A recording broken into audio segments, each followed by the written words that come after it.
बड़े से महल में राजा और रानी रहते थे। शोभा नाम की बेटी थी उनकी। वहां दूसरी ओर एक और महल था, जहां एक राजा और रानी के साथ उनका एक लौता पुत्र था। आज शोभा का सुबह से ही मन नहीं लग रहा था। वो अपने माँ बाप की एक लौती थी, लेकिन वो जो शहजादा था वो इससे बहुत प्यार करता था। शहजादा भी सोचता है थोड़ी देर के लिए बाहर घूम आता हूँ। तभी उसकी मुलाकात उस राजकुमारी से होती है। राजकुमारी को देखकर बड़ा खुश हो जाता है, क्योंकि वो दोनों एक दूसरे को बचपन से ही जानते थे। अरे शहजादे, यहाँ कैसे आना हुआ? यहाँ तो रोज मैं आती हूँ, आज आप भी आए हो। नहीं शहजादी, मैं भी यहाँ रोज आता हूँ। बस आज लेट हो गया हूँ। आप देर से आती हो और मैं थोड़ा जल्दी आता हूँ। आप इतनी देर से क्यों आई हो आज? शहजादा और शहजादी बचपन से ही आपस में प्यार करते थे। दोनों ने कहा था जब वो बड़े हो जाएंगे तब वो अपने मम्मी पापा को बताएंगे। शहजादे, मैं क्या सोच रही हूँ, अब तो हम लोग बड़े भी हो गए। अब हमें अपने मम्मी पापा को बता देना चाहिए अपने बारे में।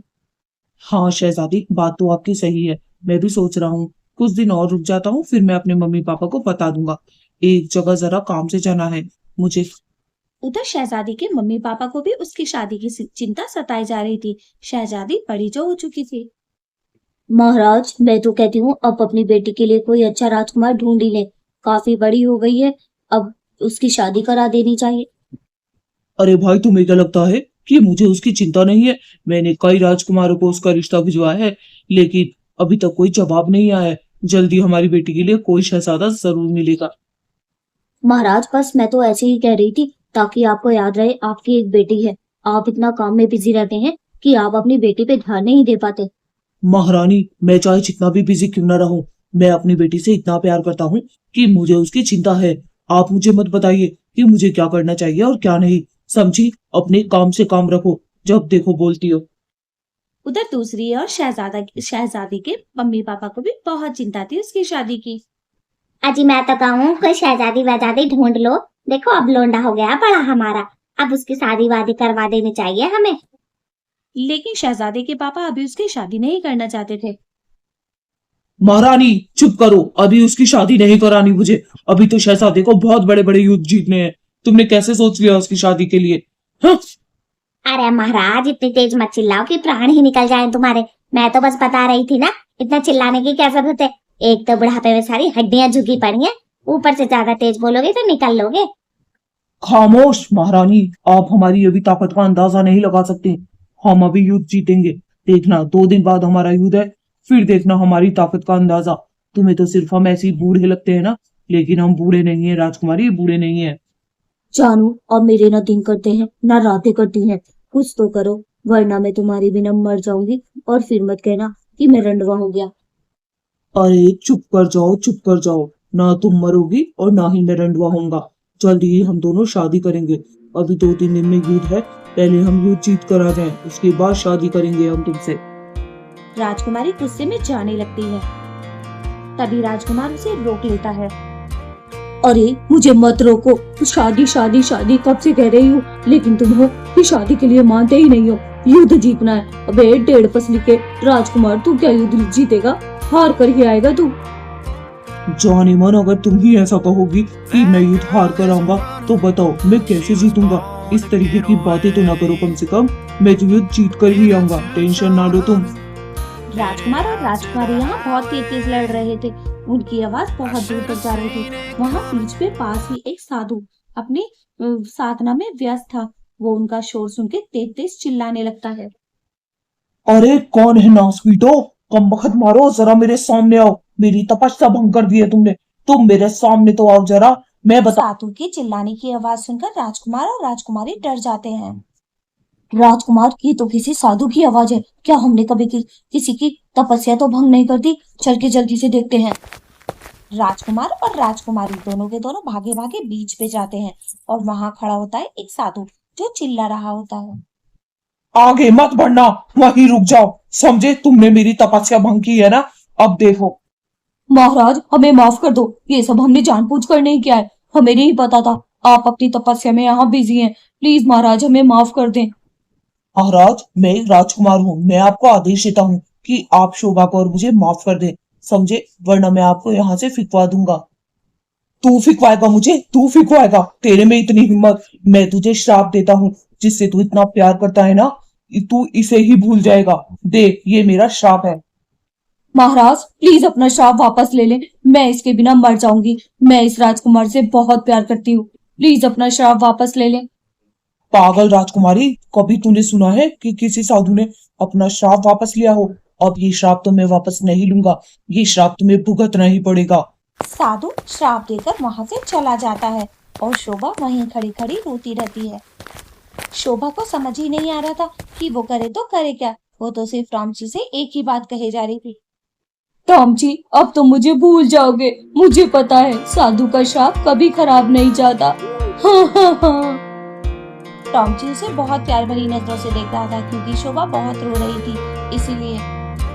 नहीं शोभा, ऐसा कुछ नहीं होगा, ये तो सब ढोंगी है ढोंगी। असली श्राप तो मैं देता हूँ इसे। आज के बाद यहाँ दिखाई नहीं देगा, तुम रोना बंद करो। टॉमची शोभा को बहुत समझाता है, लेकिन शोभा के मन में तो एक डर बैठ चुका था। शोभा चलो अब घर चलते हैं, शाम ढलने वाली है। अब मैं तुम्हें जब जंग पे से आ जाऊंगा, मैं तुमसे तब मिल जाऊंगा और अपने घर वालों को भी तभी बताऊंगा सब कुछ। हम शादी कर लेंगे। शोभा बहुत उदास थी, वो अपने घर तो चली जाती है, लेकिन टॉमची को भी उसकी थोड़ी चिंता हो रही थी। शोभा जब अपने घर पहुंचती है तो उसकी आंखें बहुत लाल हो रखी थी रो रो कर। उसकी माँ तभी उससे पूछती है, राजकुमारी, ये तुम्हारी आंखों को क्या हुआ? क्या तुम्हें किसी ने रुलाया है? मुझे बताओ, मेरी इकलौती राजकुमारी को किसने रुलाया? माँ मुझे एक साधु जी मिले थे, उन्होंने मुझे श्राप दे दिया। हाँ मैं कैसे रहूंगी माँ, मुझे श्राप दे दिया उस साधु ने। श्राप दे दिया? ऐसा भी क्या श्राप दे दिया जो तुम इतना रो रही हो? माँ मेरा प्यार अधूरा रह गया, मेरा प्यार अधूरा रह गया, अब मैं नहीं जी पाऊंगी माँ, प्लीज मुझे मार डालो। ये बात सुन के महारानी को बहुत अजीब लगता है कि इस शहजादी ने कभी इसके बारे में कभी बात ही नहीं की और आज अचानक से इतना रो रही है। शोभा महारानी सारी बातें बता देती है अपनी मम्मी को। उसकी मम्मी को सुन के थोड़ी हैरत तो होती है, लेकिन वो शोभा को समझा देती है। क्या सच कह रही हो माँ? वो मुझे नहीं भूलेगा शहजादा, वो मेरे से शादी तो करेगा ना माँ? बताओ बताओ माँ। हाँ शहजादी, हम दोनों खुद जाएंगे उसके यहाँ पे महल में तुम्हारा रिश्ता लेकर। तुम्हें अब चिंता करने की कोई जरूरत नहीं है, अभी तो वो युद्ध पर गया है ना, जैसे ही लौटेगा हम जरूर जाएंगे आपका रिश्ता लेकर। शोभा खुश होकर अपने कमरे की तरफ चली जाती है। अरे वाह महाराज, हमारी बेटी ने तो बहुत अच्छा लड़का चूज किया है। देखो कितना बड़ा शहजादा है वो हमारी बेटी से प्यार करता है। जैसे ही वो जंग पे से वापस आएगा हम उसका रिश्ता कर देंगे। राजकुमारी की मम्मी पापा बहुत खुश थे क्योंकि उन्हें लड़का बहुत पसंद आया था। हाँ महारानी, आप सही कह रही हो, हमारी बेटी ने तो हीरा चुना है, हीरा। शोभा राजकुमार का बड़ी बेसब्री से इंतजार कर रही थी। ऐसे ही दिन रात बीत रहे थे। एक दिन शोभा अकेली घर में बोर हो रही थी तो वो जाती है कहीं घूमने। जैसे ही वो जंगल के रास्ते से जाती है, बीच तक पहुंचती है, उसे वहां राजकुमार दिखाई देता है। राजकुमार तुम जंग पे से आ गए और तुमने मुझे बताया तक नहीं। मैं तुम्हारा कितनी बेसब्री से इंतजार कर रही थी। अब ऐसे क्या देख रहे हो? जल्दी से मुझे गले लगा लो, मैं रह नहीं पा रही हूँ तुम्हारे बिना। राजकुमार उसे बड़ी हैरत से देख रहा था, जैसे उसे कुछ समझ ही ना आ रहा हो। आप कौन है महारानी? आप तो किसी अच्छे महल से लगती है। आप मुझसे इस तरीके से बातें क्यों कर रही हो? क्या हम पहले एक दूसरे को जानते हैं? मैंने तो अभी अभी देखा है आपको। कौन है आप और यहाँ क्या कर रही हैं? राजकुमार की ऐसी बातें सुनकर वो शॉक्ड हो जाती है। फिर उसे याद आता है उसे तो एक साधु ने श्राप दिया था कि वो राजकुमार सब कुछ भूल जाएगा, और ये सच में भूल गया। देखिए आप क्या कह रही हैं, मुझे कुछ भी समझ नहीं आ रहा है और मुझे यहाँ से जाने दीजिए। टॉम जी तुम्हें पता है ना, जब तुम युद्ध पर नहीं गए थे उससे पहले हमें एक साधु ने श्राप दिया था कि तुम सब कुछ भूल जाओगे, लेकिन तुम भूल नहीं सकते। हमारा सच्चा प्यार था टॉम जी, ऐसा मत करो प्लीज, कुछ याद करो। देखिए आपके सब कुछ बताने पर भी मुझे कुछ याद नहीं आ रहा है, तो मैं कैसे याद करूं? प्लीज मुझे माफ कर दे, मैं अपनी पहले की याददाश्त भूल चुका हूँ और मुझे कुछ भी याद नहीं है। टॉम जी इतना कहता है और वहां से चला जाता है। जाकर किसी सुनसान जगह पर एक पेड़ पे बैठ जाता है। क्या मैं उस लड़की को सच में जानता था या कोई ड्रामेबाज थी जो इसे पता है मेरी याददाश्त जा चुकी है? राजकुमारी क्या हुआ मुझे बताओ, क्या किसी ने तुमसे कुछ कहा है? ये गुस्ताख हरकतें किसने की है? माँ मेरा डर सही था, राजकुमार सब कुछ भूल गया, मुझे भूल गया, मेरे प्यार को भूल गया। माँ सब कुछ भूल गया, अब मैं नहीं रह सकती, जिंदा ही नहीं रहना चाहती मैं तो। राजकुमारी की ये सारी बातें सुनकर महाराज और महारानी को तो समझ ही नहीं आता कि वो राजकुमारी को समझाएं कैसे। राजकुमारी महाराज की बात भी बिल्कुल नहीं सुनना चाहती थी। वो वहां से चली जाती है अपने कमरे में, ताकि वो आराम से दिल खोल कर रो सके। आज ये हमारा राजकुमार तो सब कुछ भूल गया है। अच्छा है वो हम दोनों को ना भूला, वरना हमारा क्या होता। अरे पता नहीं लोंडे को किसकी बुरी नजर लग गई जो सब कुछ भूल गया जी। राजकुमार के मम्मी पापा भी बहुत दुखी थे उसकी याददाश्त जाने की वजह से।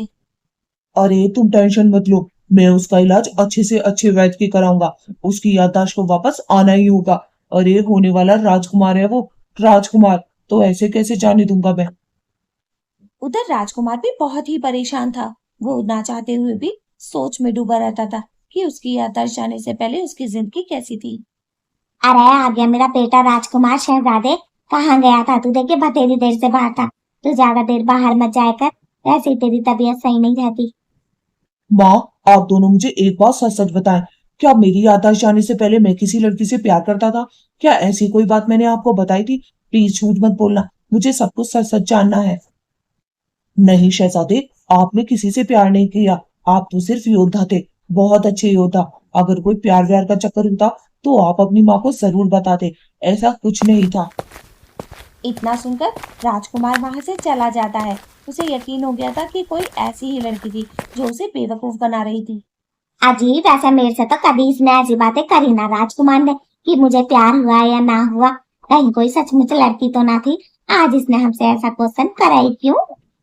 महारानी, ये सब फालतू की बातें हैं, आप इन पर ध्यान मत दो। ऐसी कोई बात होती तो राजकुमार हमें जरूर बताता। और दोस्तों, आप लोग लाइक और सब्सक्राइब करो और जल्दी से कमेंट में अपना नाम चिपका डालो। उधर शहजादी के मम्मी पापा बहुत दुखी रहते थे क्योंकि वो हमेशा रोती रहती थी और बाहर जाना भी बंद कर दिया था। मुझे अपनी प्यारी लाडो के लिए बहुत बुरा लग रहा है। ये ऊपर वाले ने मेरी लाडो के साथ सही नहीं करा। मेरी प्यारी शहजादी। जी अब अफसोस ना करो, ये सब किस्मत के खेल हैं। और दोस्तों आप लोग लाइक और सब्सक्राइब करके अपना नाम चिपका दो और एक प्यारा सा कमेंट भी कर दो हमारे